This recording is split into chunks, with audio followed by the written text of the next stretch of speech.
रस्सा है। 4 तारीख को लेटर दी गई है, लोग उठती है नाले के ताल्लुक से लेटर है। लेटर आपको आपको मैडम साहब लेटर दी ये नाले के ताल्लुक से, ये भी कुछ काम हुआ नहीं। इधर पूरी गंदगी पड़ेगी, पीछे भी कुछ काम हुआ नहीं, पूरी इधर पूरे बराबर में पूरी गंदगी है, कुछ काम हुई नहीं। ये लेटर है, ये लेटर को पढ़ लो, देख लो, इसके ऊपर अभी तक कोई कार्रवाई हुई नहीं। मारवाड़ साहब का है, मारवाड़ साहब के पास भी गया मैं, इसके लिए मारवाड़ साहब के पास भी गया, नहीं मारवाड़ साहब है क्या? उनके पास भी गया, उनको बोला पैप का करो, यहाँ पे लोग नमाज पढ़ते, गंदगी रहती।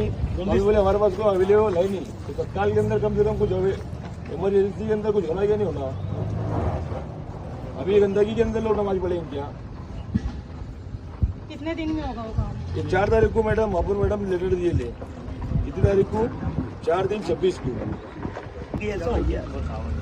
अभी यहाँ पे कम से कम 15 लाइट की कमी है हमको, कितनी? 15 लाइट की। यहाँ पे सब मतलब दूसरा मामला चलते कल्लूकुट्टी ईदगाह पे, यहाँ पे तत्काल के अंदर तुम 15 लाइट हमको अरेंज करके दो, ये पाइप की लाइन लगाओ इमरजेंसी के अंदर। महापुर मैडम कर लीजिए, नहीं अभी तत्काल के अंदर